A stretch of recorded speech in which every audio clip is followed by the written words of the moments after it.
नमस्कार दोस्तों।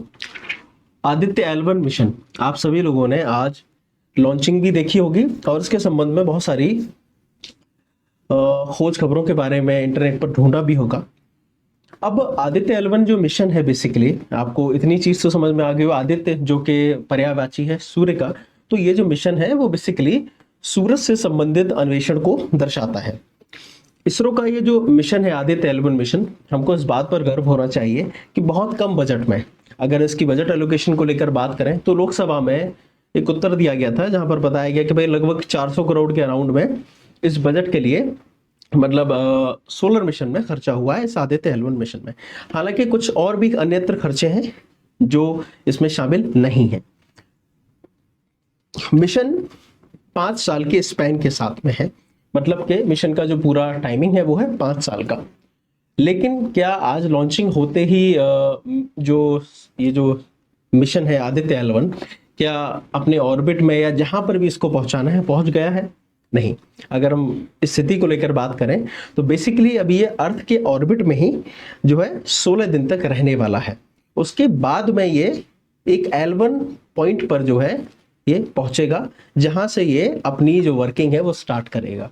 अब कई सारी न्यूज़ में, कई सारे सोशल मीडिया प्लेटफॉर्म्स पर आप जनरली देख रहे होंगे जहां पर ये था कि भाई जो आदित्य L1 मिशन है, ये सूर्ययान है, ये लॉन्च करेगा, मतलब जो है पहुंच जाएगा सूरज पर।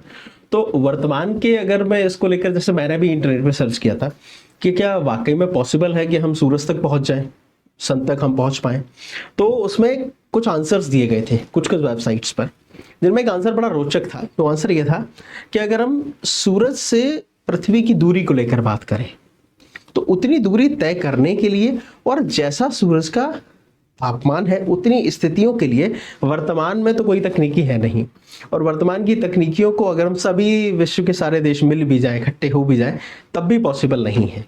ठीक, अब ये बात तो हो गई आपके उन ये जो न्यूज़ चल रही थी उसके खंडन को लेकर। अब आते हैं वास्तविक मुद्दे को लेकर कि ये जो आज का सेशन मैंने रखा है, जो L1 मिशन को लेकर ये जो सेशन रखा गया है, इस सेशन में आपको कुछ कुछ चीज़ें हैं जो जाननी है। सबसे पहली चीज़ कि ये मिशन की हमें आवश्यकता क्यों थी, किस ऑब्जेक्टिव के साथ है, मिशन में कौन कौन सी मशीनें एनरोल्ड हैं, उनके क्या क्या ऑब्जेक्टिव हैं, वो किस रॉकेट का इस्तेमाल किया गया, इसके थ्रू इसको लॉन्च किया गया। उसके अलावा यहाँ पर जो ये शब्द है L1 शब्द जो आपको पीछे दिख रहा है, इस L1 शब्द का मतलब क्या है? ये L1 जो टर्म आपको बार बार लिख रहा होगा, तो L1 का क्या मतलब है? अब यहाँ पर आपने इंटरनेट पर जब देखे होंगे, ये मैंने इमेज इसलिए भी यूज किया कि भाई अब देखें कि भारत ने जो आदित्य L1 मिशन को जो लॉन्च किया है इसरो के द्वारा, वो पूरी मीडिया में छाया हुआ है। और अगर हम कहें कि कुछ ही दिन पहले हमने एक उपलब्धि हासिल की थी चंद्रयान को लेकर, और आपको ये भी पता होगा कि साउथ पोल पर पहुंचने वाला पूरी दुनिया का एकमात्र देश भारत है जिसने अपने एक ऑब्जर्वेशन मिशंस को वहां पर उतारा है। यहां पर ये किसी भी सरफेस पर उतर नहीं रहा है जो इस आदित्य L1 मिशन को लेकर बात हो रही है। अब इस सब को जानने से पहले जरूरी है कि आप जाने अपने सूरज को, कि हमारा वास्तविक तौर पर ये जो सूर्य है जिसको लेकर ये जो मिशन लॉन्च किया गया आदित्य L1, तो ये सूर्य वास्तविक तौर पर क्या है, इसके बारे में कुछ कुछ फैक्ट्स चीजों को आपको जानना जरूरी है। पृथ्वी से अगर हम दूरी की बात करें तो 93 मिलियन माइल, मतलब 150 मिलियन किलोमीटर की डिस्टेंस है। जो मैंने अभी थोड़ी देर पहले आपको बोला भी था कि अभी तो ये इम्पॉसिबल जैसी कंडीशन है कि हम अगर वर्तमान की तकनीकों को जोड़ लें, ठीक है, नासा भी मिल जाए, European space agency, Japanese, Chinese, Indian space agency, मतलब इसरो भी, सब भी कलेक्ट हो जाए तब भी पॉसिबल नहीं है। हाँ, उसका रीजन है क्योंकि हमारे पास में इतनी दूरी तय करने के लिए, और सबसे बड़ी चीज जो सिचुएशन है, आप वहां के फोर्सेस को लेकर बात करें या टेम्परेचर को लेकर बात करें, उस हिसाब से हमारे पास में अभी करंट में कोई सॉल्यूशन नहीं है। हाँ, भविष्य में ऐसा हो सकता है कि हम वहां पर पहुंच भी पाए, वहां पर ऑब्जर्व करने के लिए हमारी मशीनें अवेलेबल वहां हो भी। तो सूरज की बात करें, 4.5 अरब वर्ष पुराना एक तारा है। ये जो हम सोलर सिस्टम, ये जो टर्म हम बोलते हैं, हम सूर्य को एक और स्थिति से भी जानते हैं हम सूर्य की अगर भारतीय ऐतिहासिक ग्रंथों के हिसाब से बात करें, भारतीय हिंदू परंपरा को लेकर बात करें, या पूरी दुनिया की किन्हीं भी सभ्यताओं को लेकर बात करें, उन सभी सभ्यताओं में सूर्य का प्रमुख तौर पर उल्लेख है। भारत में अगर हम सूर्य को लेकर बात करें तो सूर्य उपासना की जाती है। आपने देखा होगा बिहार में तो प्रॉपर एक जो पूजा, छठ पूजा जिसको की जाती है, वहां पर सूर्य को आराध्य देव के तौर पर मानकर, उसके अलावा भी डेली जलाभिषेक करना, ये सारे प्रोसेस रहते हैं। सूर्य को लेकर एक और महत्वपूर्ण बात यह है कि हम जब भी बात करते हैं पृथ्वी पर जीवन की, तो हम सूर्य को उसका आधार मानते हैं। हमारे सौर मंडल की सबसे बड़ी वस्तु के तौर पर इसे दर्ज किया जाता है। वस्तु, ये जो शब्द हमने लिया है या जो भी है, ये बेसिकली खगोलिकी का अपना एक शब्द है। दूसरी स्थिति को लेकर बात करें, सूर्य का साइज कितना है, तो अगर हम सूर्य के बराबर जितना आयतन भरते हैं, उतना ही अगर हम वॉल्यूम की बात करते हैं, तो हमें लगभग 1.3 मिलियन पृथ्वी की आवश्यकता होगी। मतलब कि 13 लाख पृथ्वियों को एक वॉल्यूम में अगर काउंट करें तो वो सूर्य के वॉल्यूम को सर्वे करेंगे, उसके बराबर इक्वल होंगे। दूसरी चीज अगर बात करें तो इसका गुरुत्वाकर्षण ही है जो पूरे सौर मंडल को एक साथ बांधे रखता है। चाहे बड़े से बड़े ग्रह को लेकर बात हो या छोटे से छोटे जो टुकड़े हैं, डिवाइसेस जो इसके आसपास में घूमते हैं, जिसकी अलग अलग कक्षाओं में भ्रमण कर रहे हैं, उनकी बात हो, तो इतना मजबूत इसका गुरुत्वाकर्षण है। हम अगर इसके तापमान को लेकर बात करें तो सूर्य का सबसे गर्म हिस्सा जो है, मतलब जो उसका केंद्र है, उसका टेम्परेचर 27 मिलियन डिग्री फ़ारेनहाइट यानी कि 15 मिलियन डिग्री सेल्सियस से ऊपर है। मतलब कि एकदम अकल्पनीय स्थिति। आप सोचिए इतना टेम्परेचर पर किसी चीज को हम जब बात, जैसे जो न्यूज मीडिया में चल रहा था, ठीक है, क्योंकि बहुत सारे लोगों को नहीं पता है, वो जैसा सुना वैसा उसको स्प्रेड करते गए, तो वहां पर अब सोचिए वहां पर किसी वर्तमान में तो ऐसे कोई मेटल नहीं है एग्जिस्टेंस में जो इतने टेम्परेचर को सस्टेन कर पाए। ठीक, सूर्य की गतिविधि को लेकर, ठीक, सूर्य की जो भी गतिविधियां हैं, चाहे सोलर फ्लेम्स को लेकर बात हो, ठीक है, चाहे उसके फोर्सेस को लेकर बात हो, पूरे के पूरे सौर मंडल को प्रभावित करने की क्षमता रखते हैं। अब ये तो सूरज के संबंध में एक इंफॉर्मेशन हो गई। अब आते हैं सूरज से जुड़े हुए हम अपने मिशन को लेकर। आदित्य L1 मिशन, क्या आदित्य जो L1 मिशन है, मतलब ये जो हमने लॉन्च किया है, क्या पूरी दुनिया में सबसे पहली उपलब्धि है? क्या सबसे पहली बार ऐसा हुआ? नहीं। इसके संबंध में दो आंकड़े हैं। सबसे पहला आंकड़ा ये है कि अगर हम इस मिशन को लेकर बात करते हैं, ये इस सोलर मिशंस को लेकर, तो ये सोलर सन ऑब्जर्वेशन जो भी मिशन है, इनकी शुरुआत का एक फंक्शन जो है वो है जापान के द्वारा 1981 में सोलर फ्लेयर्स को के संबंध में ऑब्जर्वेशन के लिए मिशन भेजा गया। उसके अलावा 1960 से ही सोलर ऑब्जर्वेशन के संबंध में नासा काम करता आ रहा है। हाल के ही अगर हम घटनाक्रम को देखें तो आप 2018 के घटनाक्रम को देख सकते हैं, जहां पर पार्कर सोलर प्रोब जो कि नासा और साथ ही साथ में यूरोपियन स्पेस एजेंसी के संयुक्त प्रयासों से लॉन्च किया गया था। और उनका भी उद्देश्य क्या है कि ये जो सोलर फ्लेम्स को लेकर बात होती है या सूर्य के आसपास में उसके जो प्रभाव मंडल में, उसके कोरोनल में जो घटने वाली घटनाएं हैं जो कि पृथ्वी पर भी प्रभाव डालती हैं, उनका अध्ययन करना कि ऐसा क्यों होता है, किस लिए होता है, क्या क्या इम्पैक्ट पड़ सकते हैं। क्योंकि आपने देखा है सूरज की शक्तियों का पृथ्वी पर क्या प्रभाव पड़ता है। आप चाहे बात करते हैं हमारे ज्योग्राफी की, आप जब स्टडी करते होंगे तब भी आपने देखा होगा सूर्य की शक्तियों का प्रभाव। तो ऐसे में उन सब के ऊपर स्टडीज सिर्फ भारत ही नहीं, बाकी अन्य देश भी उसमें शामिल है। आप इनमें जापान को, चीन को, आप यूरोपियन स्पेस एजेंसी को, नासा मतलब यूएस को, इन सब देशों को शामिल कर सकते हैं। उन्हीं में अब भारत भी शामिल है। भारत का क्योंकि ये सबसे पहला मिशन है, ठीक। लेकिन पूरी दुनिया में सबसे पहला मिशन नहीं है, इस चीज को ध्यान रखेंगे। हाँ, ये बात जरूर है कि हम अगर बनिस्बत बाकी देशों के बजट एलोकेशंस को बात करें तो वो तो हजारों हजार करोड़ रुपए खर्चा करते हैं, तब जाकर उन मिशंस को कर रहे हैं। लेकिन भारत में बहुत कम बजट एलोकेशन के साथ में हमने इस मिशन को शुरू किया है, ठीक। वर्तमान की अभी सिचुएशन की बात करें तो अभी तो 16 दिन ऑर्बिट में रहने वाला है, उसके बाद जाकर इसको L1 पॉइंट पर प्रक्षेपित किया जाएगा। अब उससे पहले कुछ चीजें हम जान लेते हैं। 400 किलो वर्ग का ये उपग्रह है। देखिए, किसी भी सैटेलाइट को अलग अलग कैटेगरीज में डिवाइड किया जाता है सो दैट उनके जो रॉकेट्स हैं, उनके जो पेलोड वाहन हैं जिनके थ्रू उनको ले जाना है, उनकी क्षमता अनुसार एक कैटेगरी डिसाइड की जाए। तो 400 केजी इसका वेट है, ठीक है। और इस सैटेलाइट को PSLV XL, ठीक है, पोलर सैटेलाइट लॉन्च व्हीकल, जिसको ध्रुवीय उपग्रह प्रक्षेपण यान के नाम से हम जानते हैं, उससे लॉन्च किया गया है। PSLV क्या है, क्या जनरेशन से, ये आगे हम बात भी करेंगे।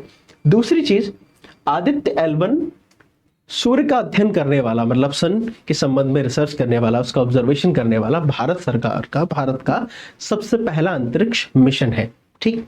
दूसरी चीज, अंतरिक्ष यान को सूर्य पृथ्वी प्रणाली, मतलब सन अर्थ सिस्टम के L1 पॉइंट, जिसको लैग्रेंज पॉइंट 1 के नाम से जानते हैं, पर स्थापित किया जाएगा। अब ये जो L1 पॉइंट है, क्या सर ऑलरेडी कुछ बनाया हुआ है? नहीं, बेसिकली ये बनाया हुआ नहीं है। हाँ, ये खगोलीय इसकी जो स्थिति है वो इजाजत देती है बिना किसी इशू के आप एक मतलब ऑर्बिट में आप जो है परिक्रमा कर सकते हैं। क्यों कर सकते हैं, किस लिए कर सकते हैं, आगे मैं L1 पॉइंट को आपको डिस्क्राइब करूंगा। सेकंड चीज, ये जो L1 पॉइंट है, मतलब कि जो मिशन हमने बोला कि सब 125 डेज टोटल लेने वाला है, वो L1 पॉइंट तक ही लेगा, ठीक है। और L1 पॉइंट की जो डिस्टेंस है वो कितनी है, 1.5 मिलियन किलोमीटर है, मतलब इतनी दूरी तय करेगा हमारा ये मिशन, ठीक है।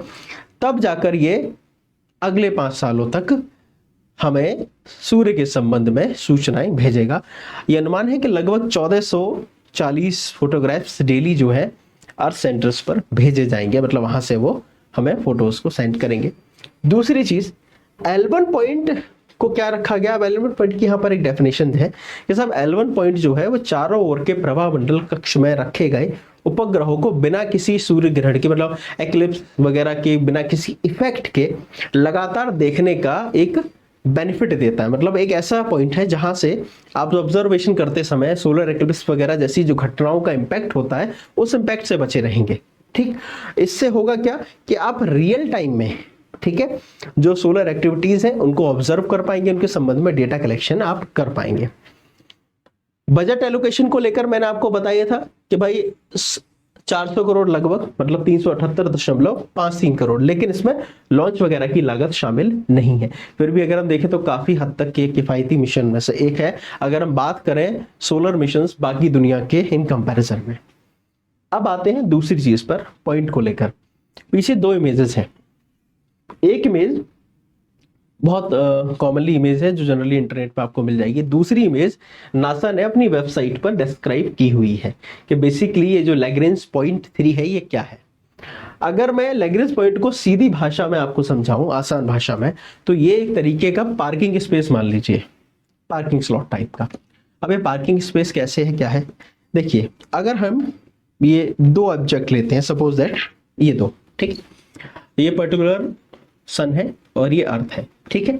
अब इन दोनों के बीच की डिस्टेंस जो मैंने बोली भाई वो तो बहुत ज्यादा है, लियंस में डिस्टेंस थी, लेकिन यहां इन दोनों के बीच में अगर कोई पर्टिकुलर एक पॉइंट हम पिन आउट करें और उस पॉइंट को हमने क्या माना है, L1 पॉइंट, जैसे यहां पर अगर मैं देखूं, ठीक है, ये आपका सूर्य है, ठीक है, और ये आपकी पृथ्वी है। पृथ्वी है तो जाहिर सी बात है इसको नीला बना देते हैं, ठीक है, ये आपकी पृथ्वी है, ठीक। और यहां पर ये आपका पॉइंट है जिसको हमने L1 के नाम से डिनोट किया। बेसिकली आप सभी को पता है गुरुत्वाकर्षण शक्ति के बारे में, ठीक। तो जो ग्रेविटेशनल फोर्स है इन दोनों का, ये जो दोनों आपके निकाय हैं, ये जो दोनों आपकी जो है बॉडीज हैं, ठीक है, चाहे हम अर्थ की बात कर रहे हैं, ठीक है, चाहे हम जो है सन की बात करें, इन दोनों बॉडीज के अपने अपने ग्रेविटेशनल फोर्स हैं। ऐसे में किसी भी वस्तु को एक ऐसे नियत दूरी पर होना होगा जहां से कि वो किसी एक तरफ ना खींचने पाए, ठीक है, मतलब कि जहां पर एक ऐसा पर्टिकुलर पॉइंट हमें देखना होगा जिस पॉइंट से हम बिना किसी ग्रेविटेशनल फोर्सेस के इजीली उसके जो है उसकी परिक्रमा कर पाए। तो यही जो पॉइंट है बेसिकली उसको लैग्रेंज पॉइंट 1 के नाम से जाना जाता है, L1 के नाम से। और इस तरह के और भी कई सारे पॉइंट्स रहते हैं, L1, L2, L3, L4, L5। जैसे यहां पर जेम्स वेब जो स्पेस टेलीस्कोप है, ठीक है, उसका ट्रैजेक्टरी दिखाया गया है L2, ठीक है। अब वो क्या है वो अपकमिंग क्लासेस में हम जो है उसको लेकर भी एक बार डिस्क्राइब कर लेंगे, फिलहाल L1 को लेकर।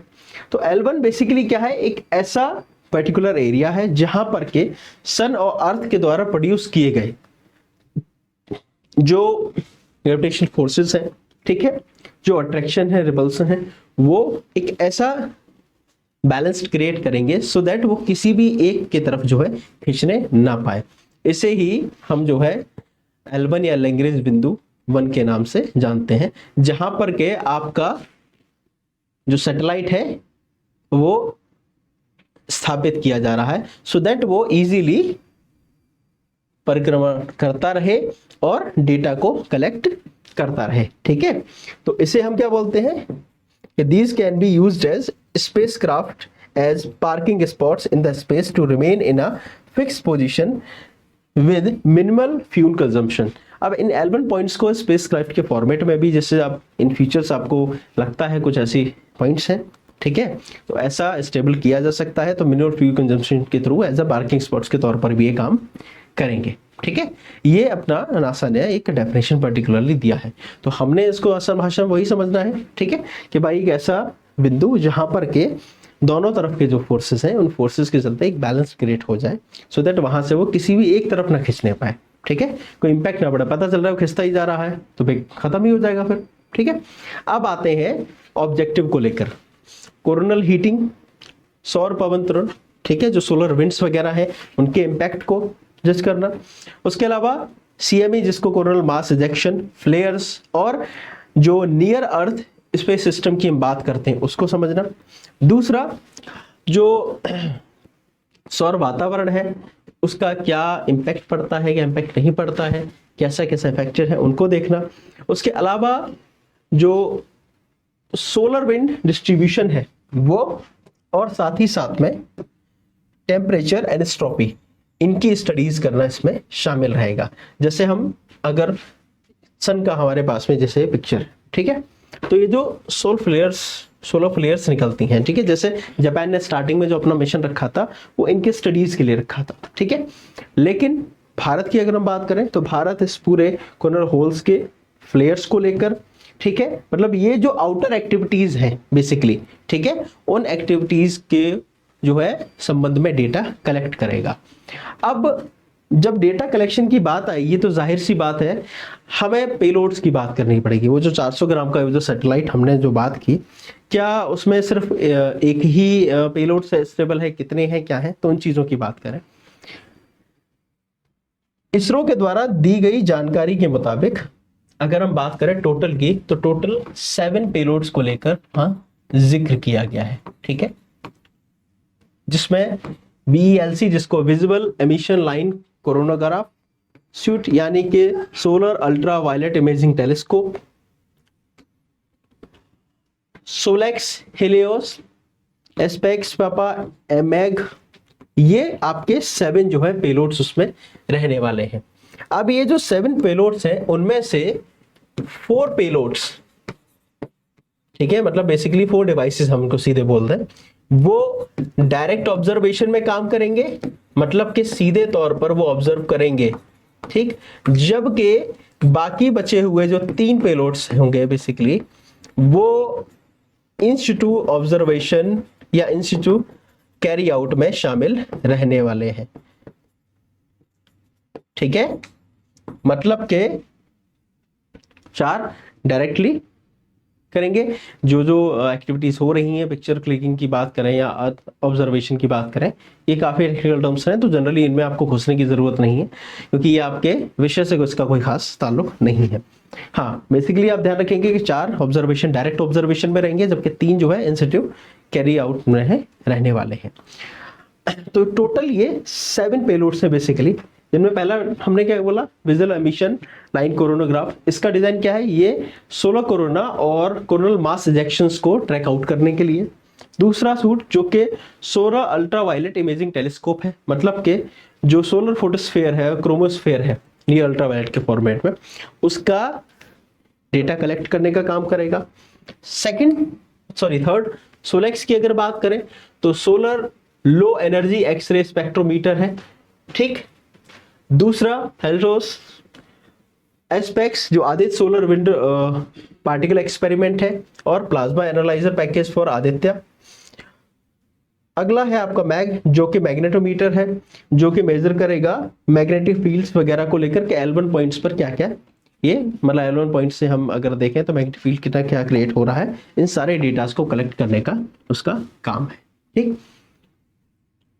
अग्रिम बात पर अगर हम करें तो दिखने की स्थिति जो है बेसिकली वो ये रहेगी कुछ, ये उसका डेप्लॉयड व्यू है, मतलब कि जब डिप्लॉय कर दिया जाएगा तो कुछ इस तरह से आपको दिखेगा, और ये इसका स्टोर्ड व्यू जब वो कैरियर फॉर्मेट में, ठीक है, वो जाते हुए फॉर्मेट में है, ये डिप्लॉय व्यू है, ठीक है।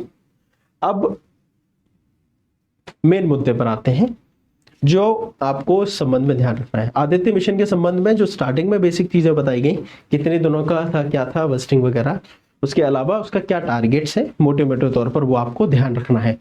भारत का कौन सा मिशन है इस संबंध में भी ध्यान रखना है।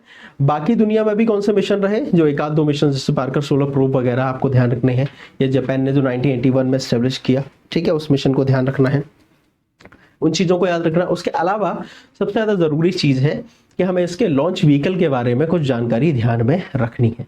सबसे पहली चीज 3rd जनरेशन का है ये PSLV। मैं अगर इसकी ग्रॉस वेट और इसके स्पेसिफिकेशन को लेकर बात करूं तो 2 चीजें ध्यान रखना। सबसे पहली चीज 4 स्टेज लॉन्च व्हीकल है, ठीक है, मल्टीपल सैटेलाइट्स को लॉन्च करने की क्षमता रखता है, मतलब एज ए मल्टीपल पेलोड्स के तौर पर इसको यूज किया जा सकता है। दूसरी चीज हाइट कितना है इसका 44.4 मीटर, ग्रॉस वेट कितना है 320 टन, ठीक है, डायमीटर कितना, ये तीनों चीजें अहम नहीं रहती, अहम है उसके स्टेज व्हीकल्स को ध्यान रखना, ठीक। दूसरी चीज भारत का पहला ये भारतीय प्रक्षेपण यान है जो कि लिक्विड स्टेजेस, ठीक है, मतलब लिक्विड फ्यूल के फॉर्मेट की हम बात करें, ठीक। दूसरी चीज कौन सा है, 3rd जनरेशन का है। उसके अलावा सबसे पहला प्रक्षेपण PSLV का कब हुआ था, 1994 में सबसे पहली दफा इसका सबसे पहला मतलब सफल प्रक्षेपण जो था वो 1994 में इसका हुआ था। उसके बाद में अगर बात करें तो न सिर्फ ये इंडियन सैटेलाइट्स को बल्कि जो फॉरेन सैटेलाइट्स को भी लॉन्च करने का काम करता है। अब ऐसे में आपके दिमाग में एक सवाल जरूर आया होगा, नहीं आया तो आया डालिए, कि सर हम स्पेस पे इतना खर्चा कर रहे हैं, हम क्या ये सब खर्चा सारा इसलिए है सो दैट हम पूरी दुनिया में एक इमेज क्रिएट कर पाएंगे, देखो भाई हमारे पास भी नासा जैसा एक बड़ा इंस्टीट्यूशन मौजूद है, ठीक है। नहीं, बहुत सारे फायदे भी हैं। कैसे फायदे हैं, बहुत सारे देशों के पास में तो अपना खुद का एक प्रॉपर इंस्टीट्यूशन भी नहीं है, स्पेस रिसर्च इंस्टीट्यूशन है भी नहीं बहुत सारे देशों के पास। गिनती के अगर मैं उंगलियों पर काउंट करना शुरू कर दूं तो 10-15 देश ही ऐसे निकल कर आएंगे जो प्रॉपरली खर्चा कर रहे हैं किसमें, स्पेस रिसर्च के नाम पे। बाकी देश तो कर भी नहीं रहे। अब ऐसे में जरूरतें उनकी भी हैं, उनके द्वारा उनके यहाँ पर भी छोटे छोटे सैटेलाइट्स वो अपनी कुछ कुछ जरूरतों के लिए डेवलप कर रहे हैं, लेकिन सैटेलाइट्स को भेजेगा कौन, कैसे भेजेंगे, कैसे भेजा जाएगा? तो भेजने का तरीका है ये आपके पास में जो लॉन्च व्हीकल्स हैं, जो आपके पास में ये रॉकेट्स हैं, हमने एज अ कमर्शियल पर्पसेस पर के तौर पर इसका इस्तेमाल हम कर भी रहे हैं। जैसे रिसेंट में ही अगर हम बात करें तो भारत सरकार जो लॉन्च समय समय पर होते रहे हैं, ठीक है, जैसे चंद्रयान एकदम लाइमलाइट में था, ठीक है, आदित्य, लेकिन उसके अलावा भी आप अगर वेबसाइट पर जाएंगे इसरो की तो आपको रेगुलरली अपकमिंग उनके मिशंस और एक्कम्प्लिशमेंट पुराने मिशंस भी आपको देखने को मिलेंगे। वहां पर सभी के सभी जो सैटेलाइट्स जो पेलोड साथ में भेजे गए थे वो सभी के सभी सैटेलाइट्स इंडियन ही नहीं थे, उसमें बाकी देशों के भी सैटेलाइट्स शामिल होते हैं। अब जैसे किसी का छोटा ही सैटेलाइट, अब उसके एक सिर्फ सिंगल सैटेलाइट के लिए वो पूरा का पूरा फॉर्मेट तय करे, पूरा का पूरा ये बिल्कुल वैसा है जैसे कि आप ने गाड़ी खरीदी है, ठीक है, आप किसी रास्ते पर जा रहे हैं, जैसे आजकल कई सारी एप्लीकेशंस हैं जो आपको क्या करती हैं, इस तरह का पूलिंग वगैरह प्रोवाइड करती हैं। तो कहते हैं आप अगर जा रहे हैं 2 सीट आपके पास खाली, आप हमारे एप्लीकेशन पर या हमारे पोर्टल पर अवेलेबल दिखा दीजिए कि भैया 2 सीट खाली है, आप उसके हिसाब से किराया ले लीजिए। ठीक है, आप उसके हिसाब से अपना किराया लिख दीजिए इसमें इतना। तो ऐसे में उस व्यक्ति को पूरी गाड़ी जो है करके रेंट आउट करके नहीं जानी पड़ेगी। दूसरा, आपकी गाड़ी में भी अगर 2 सीट की जगह है तो भैया उस यात्री को रख लीजिए, बदले में आपको पैसा मिल गया। ठीक वैसा ही हम स्पेस मिशंस में भी कर रहे हैं, कमर्शियलाइज फॉर्मेट में। तो ऐसे में न सिर्फ आपको ये दिख रहा है कि नहीं सब इसरो पे तो सिर्फ पैसा खर्च हो रहा है, नहीं, वो पैसा आपको कमा के भी देंगे। स्पेस का अपना आप में एक कमर्शियल पूरा का पूरा मार्केट है जिसमें असीम संभावनाएं हैं, क्योंकि भारत सरकार इन कंपैरिजन, अगर सॉरी हम बात करें, इसरो जो है in comparison to other space research institutions या ऑर्गेनाइजेशन जो भी मौजूद है, कम पैसे में ये चीज अवेलेबल करा सकता है। सिंपल सी भाई, हम तो बहुत कम पैसे में ही चीजें कर रहे हैं, बहुत लिमिटेड बजट के साथ कर रहा है इसरो का। ठीक है, उसके बाद भी इतनी ज्यादा उसकी सफलताएं हैं। ठीक, अब आते हैं सेकंड थर्ड उसमें। तो हमने विदेशी ग्राहक उपग्रह भी लॉन्च किए हैं, मतलब हम जो है हम क्लाइंट सर्विसेज भी देख रहे हैं। भाई पैसा आएगा, अच्छी बात है, हम आगे और रिसर्च एंड डेवलपमेंट में खर्चा कर पाएंगे। अगला, इसके अलावा इस बहाने 2 अंतरिक्ष यान 2008 में चंद्रयान 1 और 2013 में मार्स ऑर्बिटर स्पेसक्राफ्ट सफलतापूर्वक लॉन्च करने का काम भी किया था। हम अगर इस PSLV को देखें तो PSLV को इसरो का वर्क हॉर्स के तौर पर भी कहा जाता है, क्योंकि इसरो के काफी सारे मिशंस को इसने कंप्लीट किया है। ठीक है, तो PSLV XL इसको भी आप जो है याद रखेंगे। तो आपको मोटी मोटी कुछ चीजें जो ध्यान रखनी थी वो क्या रखनी है। सबसे पहली चीज कि आदित्य L1 मिशन को लेकर आपको याद रखना है, पहली चीज तो ये कि भाई ये जो L1 जो मिशन है कितने डिस्टेंस को जो है कितने किलोमीटर जाने वाला है, तो भाई 1.5 मिलियन किलोमीटर। ठीक है, L1 पॉइंट तक जा रहा है।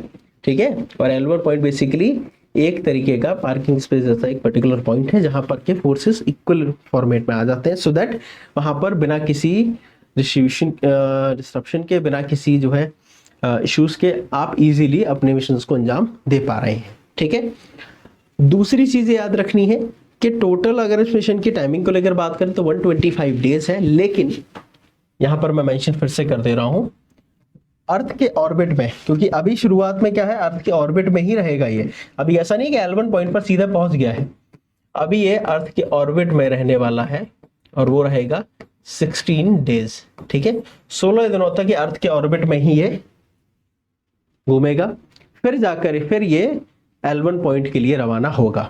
ठीक है, टोटल टाइम ड्यूरेशन 125 डेज है कंप्लीट। ठीक है, लॉन्चिंग से लेकर L1 पॉइंट पर पहुंचने का। ठीक, और L1 पॉइंट कोई प्रॉपर ऐसा हार्ड सरफेस नहीं है, ना कोई स्पेस स्टेशन है, बेसिकली एक बिंदु है। ठीक है, और जब खगोलकी में इस तरह का जो बिंदु खोजे गए, वो बिंदु इसलिए खोजे गए सो दैट बिना किसी जो है दखलंदाजी के, बिना किसी इश्यूज के आप इजीली परिक्रमण कर पाए, अपने मिशन को पूरा कर पाए। ठीक है, दूसरी चीज बजटिंग को लेकर आपको ध्यान रखना ही है। ठीक है, कैसा मिशन है, ऑब्जर्वेशन मिशन है, तो जो इधर उधर सुन लिया हो कि नहीं कुछ लोग 4 लोग 5 लोग जा रहे हैं, 6 लोग जा रहे हैं मिशन में, ऐसा नहीं है। ठीक है, चंद्रयान में अभी कोई लोग नहीं गए थे। ठीक है, अभी मैन जो मिशन को लेकर बात की जाती है, मनुष्य के मिशनों को लेकर बात की जा रही है, उसमें अभी हमें एक तो उनका खर्चा बहुत ज्यादा है, दूसरा उन मिशंस को लेकर अभी भी मतलब खास करके बाकी अन्य ग्रहों पे अभी भी उसकी जो संभावनाएं तलाश की जा रही हैं। ठीक है, तो अभी इसको लेकर फिलहाल में ये जो कयास चलते रहते हैं इन सबसे थोड़ा बचें, तार्किक और सीधे तौर पर जानकारी जरूर हासिल करें, क्योंकि ये आपको परीक्षा में पूछी भी जाएगी, और जब आप इतना सब इंटरनेट पर खोज रहे हैं तो सही चीज पढ़ें, ज्यादा बेहतर है। ठीक है, तो आज के इस स्पेशल सेशन के लिए इतना ही। उसके अलावा मॉर्निंग में एक सेशन और आपका रहा था 1 नेशन 1 इलेक्शन के ऊपर में। ठीक है, हम समय समय पर इसी प्रकार के टॉपिक्स को डिस्कस करते रहेंगे, इसी प्रकार के टॉपिक्स को लेकर जब लग रहा है कि भाई पेपर की क्लास से जरूरी है तो हम डिस्कशन करते रहेंगे, आपको जानकारी देते रहेंगे। ठीक है, उसके अलावा समय समय पर शॉर्ट्स वगैरह भी आपके लिए अपलोड किए जाते हैं, जिन पर एक शॉर्ट इन्फॉर्मेशन अवेलेबल रहती है। तो वे सभी विद्यार्थी, वे सभी छात्र जिन लोगों ने अभी तक में टॉपर्स नोट्स के चैनल को सब्सक्राइब नहीं किया है तो उसको सब्सक्राइब कर दीजिए, और नोटिफिकेशन आपको नहीं आते हैं तो भैया आप एक काम करिए, उसको बेल आइकन को प्रेस जरूर कर दीजिए, सो दैट आपको टाइमली नोटिफिकेशन मिल सके। ठीक है, तो आज का जो आपका ये सेशन था, इस सेशन को हम यहीं तक रखेंगे। सेशन आपको कैसा लगा आफ्टर द क्लास कमेंट करके जरूर बताइएगा। साथ ही साथ में अपने खुद के जो सोशल मीडिया हैंडल्स हैं उन पर भी सेशन को, लिंक को जरूर जो है शेयर करिए।